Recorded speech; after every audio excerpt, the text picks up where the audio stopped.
Okay, today I want to go over another practice test. Since I don't have very many people here, probably not going to be a lot of questions.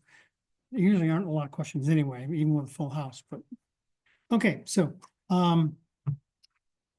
naming and drawing structures from names. Okay, so this is an amine, and it's got two methyl groups coming off of the nitrogen, and it's a 1, 2, 3, 4, 5, 6, 7, 8, 9, right? Yeah, so it's an amino group coming off of a 9-carbon backbone.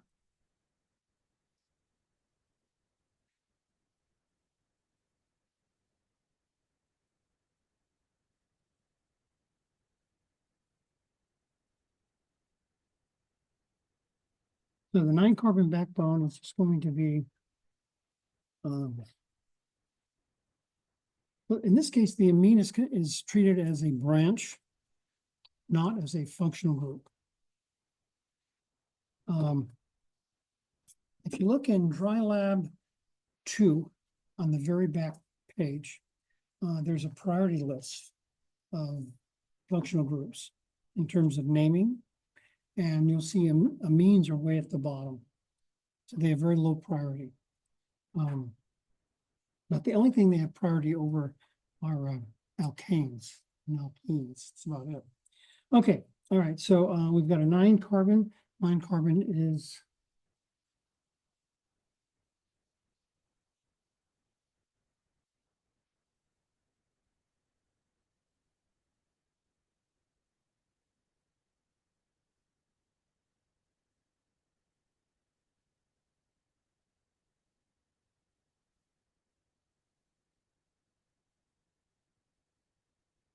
it's on carbon number 8.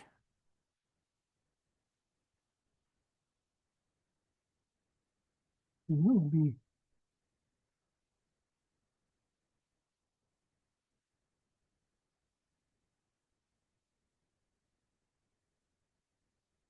so it'll be 8 NN dimethyl amino no name.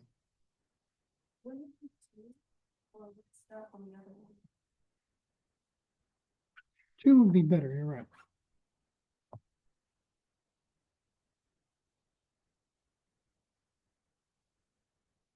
And now I've taken 1 point off my own practice test.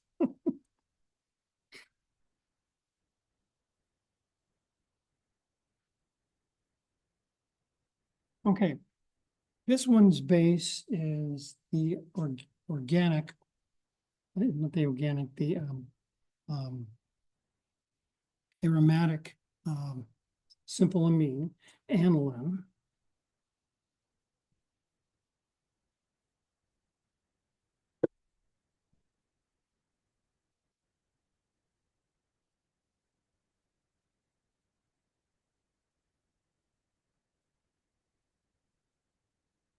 And it's got 2 ethyls. That's going to be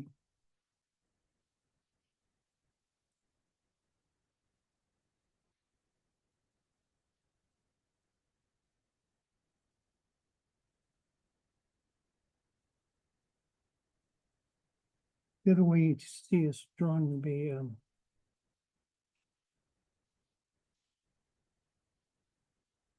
like that.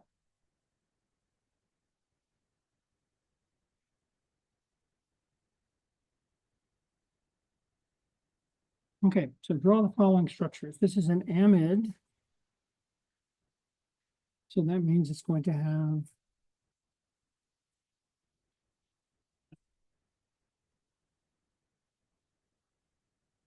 a nitrogen, ester-like compound, and it's a 8-carbon backbone.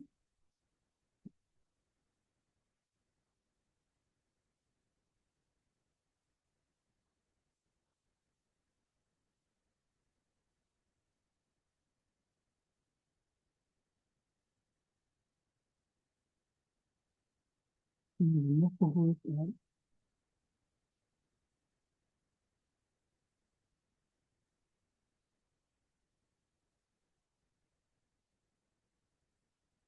number 3, ethyl group at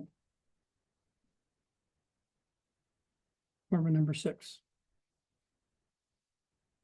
And no branches off the nitrogen.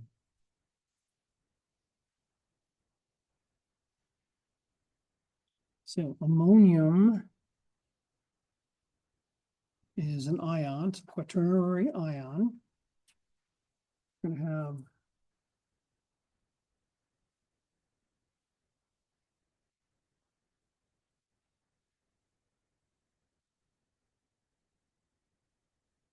and we're going to be looking at the ethyl methyl propyl ammonium chloride.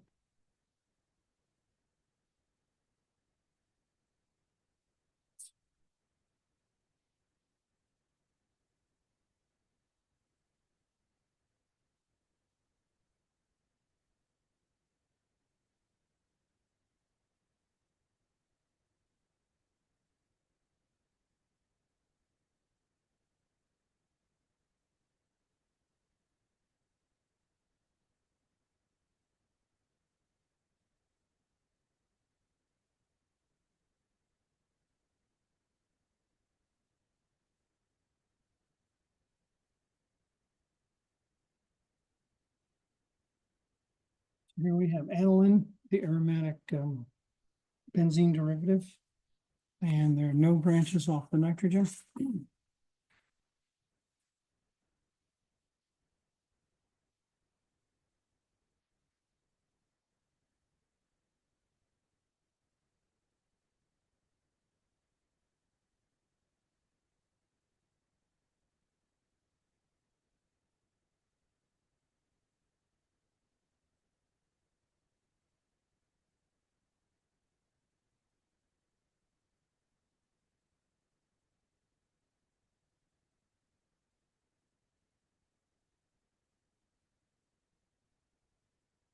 So here's the amide, which will be the structure here.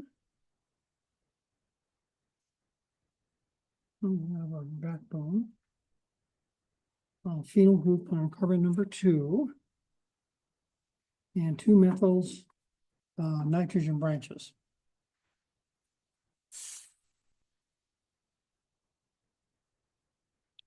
Okay, so this is a dipeptide, meaning that's 2 amino acids linked together with an amide bond.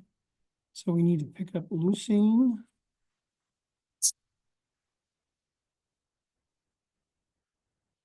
And leucine is this guy here. So that's a neutral non-polar. So basically it's a isobutyl side chain.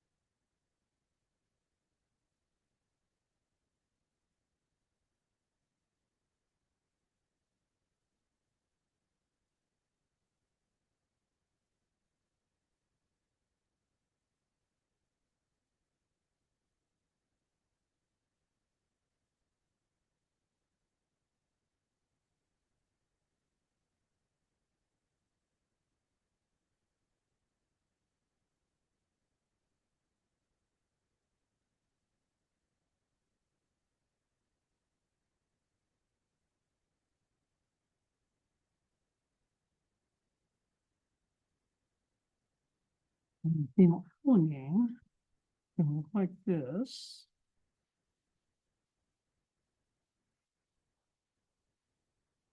So it's almost like a toluene side chain.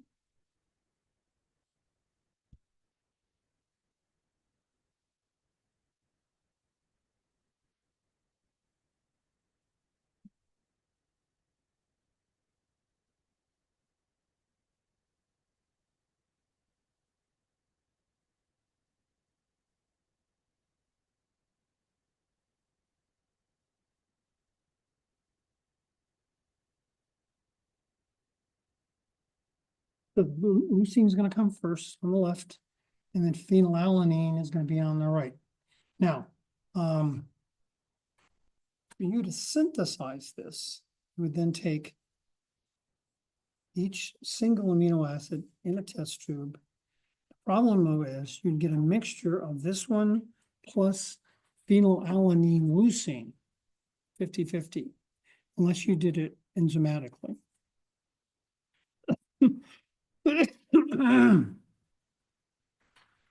Okay,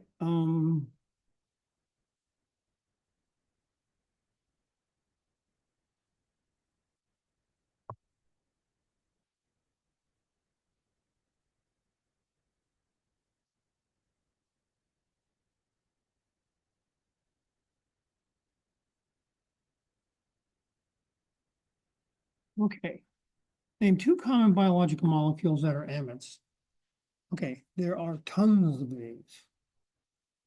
The most common would be something like insulin, which is a polypeptide, proteins, enzymes.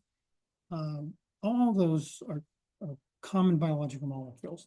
As far as enzymes go, you can name lactase, galactase, there's just a whole bunch of enzymes.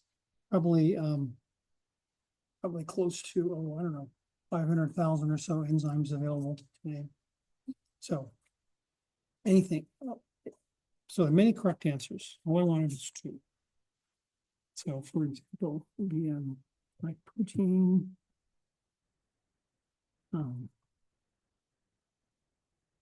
insulin,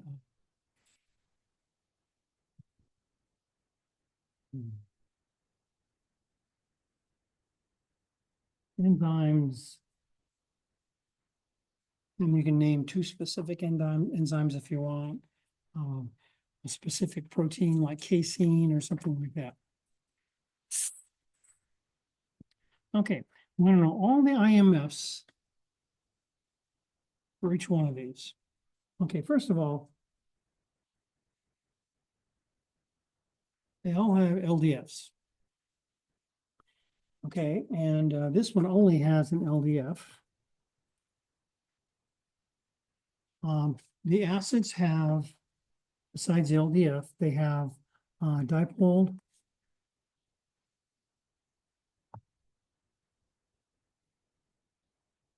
dipole,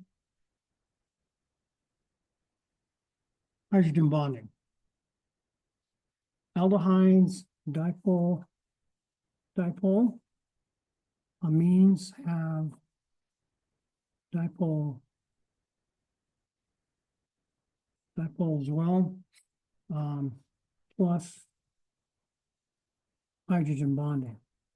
Now the hydrogen bonding in the amines is there, but it's not as strong as the acid. So as far as rank the boiling points, this would be highest. Then the second hydrogen bonding, then the dipole only, and then the alkane would come in last. Why? The stronger the IDF, higher the boiling point.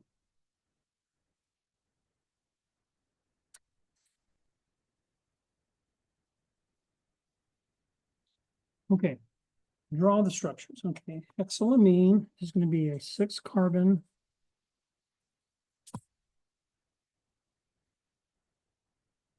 alcohol and amine. As far as IDF go, let's just draw it in.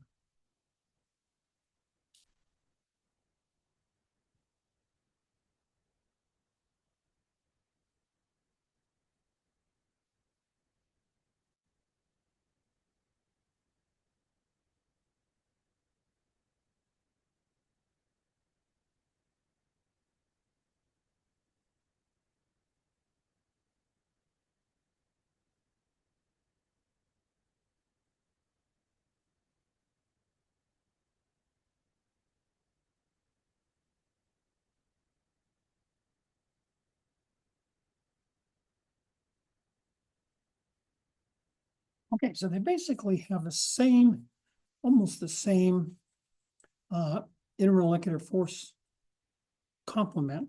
However, one is stronger than the other because of the H bonding. H bonds are not all created equal. If you're working with oxygen versus nitrogen, the oxygen-based hydrogen bondings are stronger than the nitrogen-based. So this would be more soluble.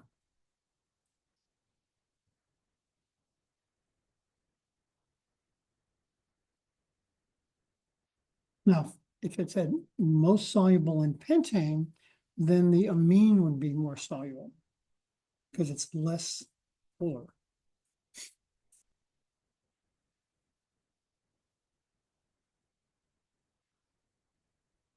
Okay, which of the following pH of 11 with the following pH of 11, discuss the ionic and non-ionic states of the following. Okay, acids in a basic environment. So this is alkene.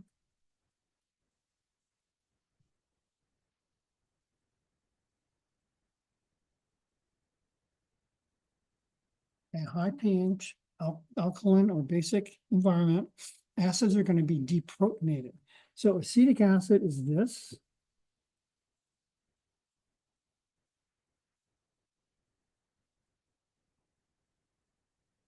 And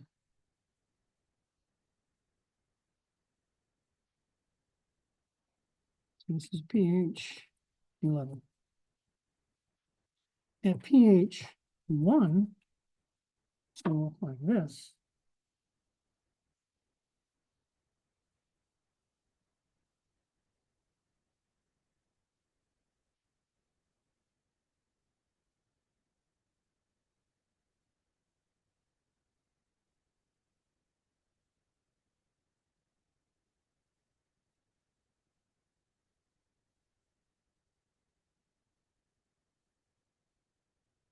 Okay, so in basic solution,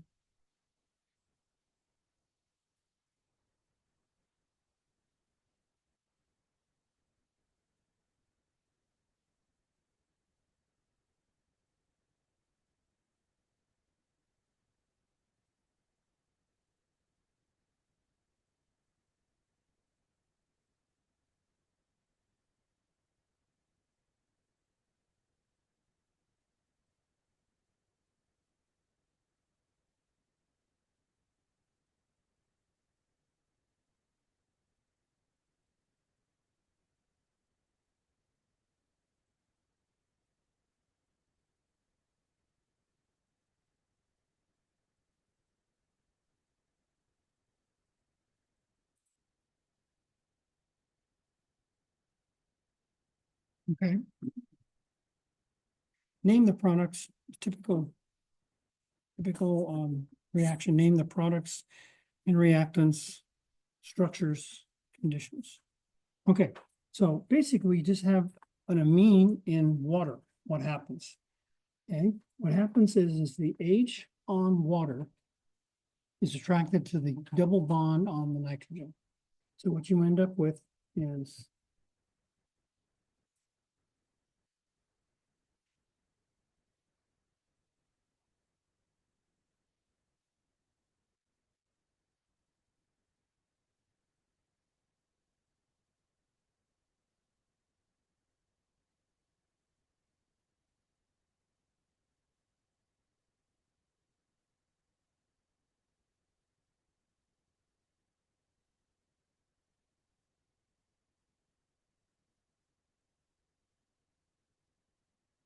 that's how you end up with ammonia cleaning solution. You drop some ammonia gas in water and it ends up taking the hydrogen from the water, forms the ammonium NH4 plus ion and OH minus. Now that ammonia OH minus can then saponify grease and fat. Okay, so we have an acid chloride.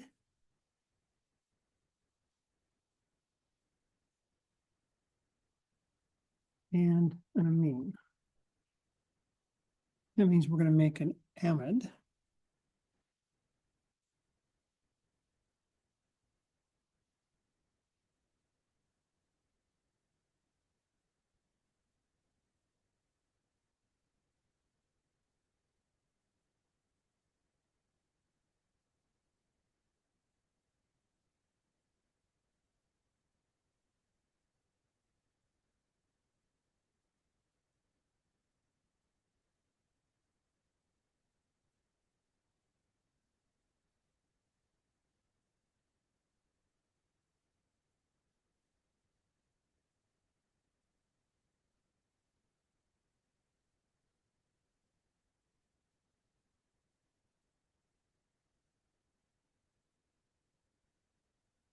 Two different ways to make this guy here, this amide.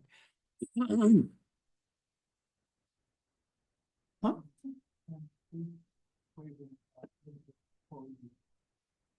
Oh, good question. That's kicked off as the acid. That's kicked off as the acid.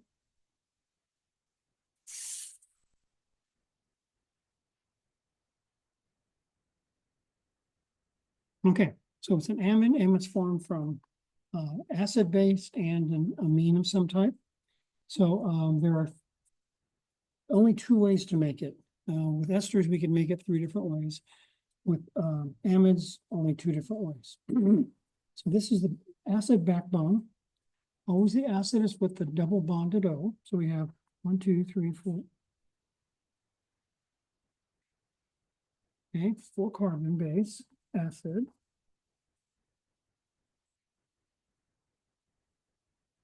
And it's a branched acid. So one way is with the acid chloride.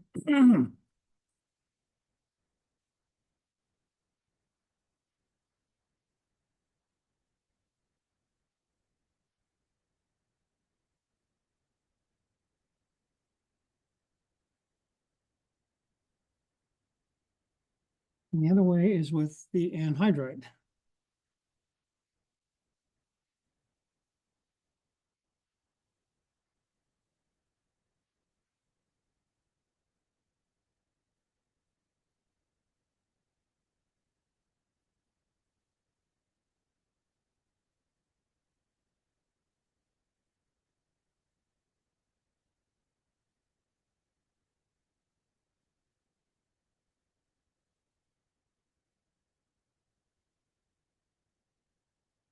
Okay, discuss in general how and why a protein's conformation or structure will change with the following changes.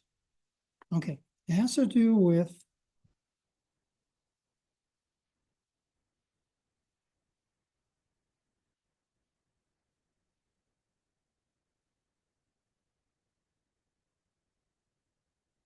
side chain cross links.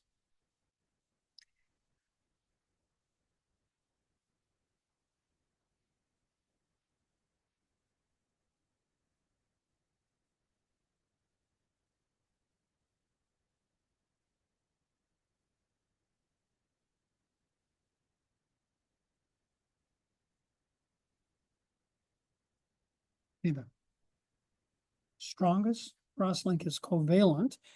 That's with the two sulfurs coming together with cysteine amino acid. Polar would be ionic side chains, and then nonpolar would be nonpolar side chains. All of these involve, shouldn't say that. The top two involve physical agitation of the protein. Temperature is a metric for measuring kinetic energy of the movement in the molecule. The higher the temperature, the more movement in the molecule.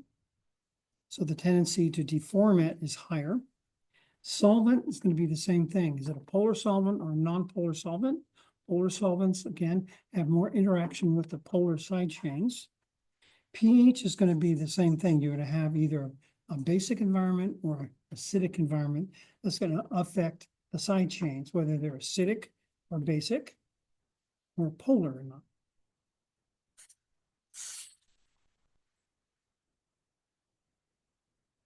Okay, enzyme moderator is a unit 5 question. Okay, why are the amino acids not named as their acidic name, but their salt name? For example, glutamic acid is not called glutamic acid, it's called glutamate, like MSG. Okay, it has to do with physiological pH is slightly basic, slightly alkaline. Because it's alkaline, the acid goes to its alkaline state, which is the salt.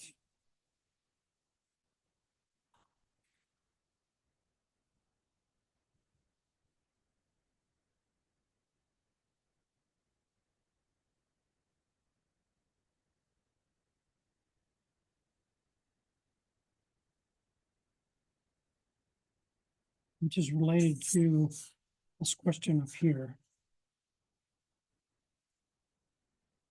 Way up here.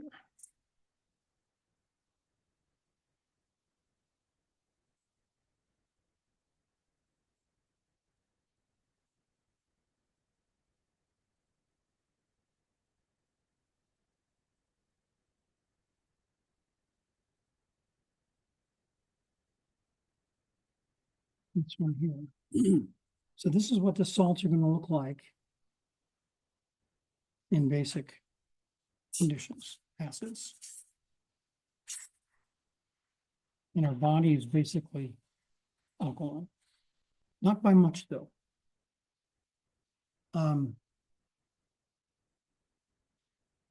So when we look at the amino acid chart,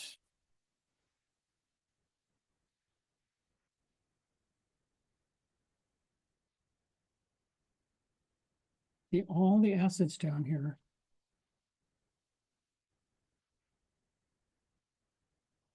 none of them have the H's on them.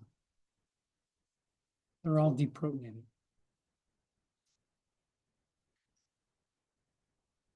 Okay, then the last question is a Unit 5 question.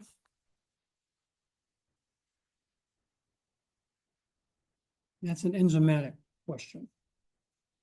Enzymatic is an organic catalyst. But we're going to go into detail on why it's a catalyst in Unit 5. So that's the practice test. The take-home test is all but done except for one question I have to add. So I'll post that today when I get home from work. I'll post it in the same place as last time. It'll be Canvas, files, test related, and you'll see it. Okay. So are there any more? Are there any questions? Except, yeah, it'll be just like last test. Except it'll be Unit 4 reactions. Okay, so let's end here.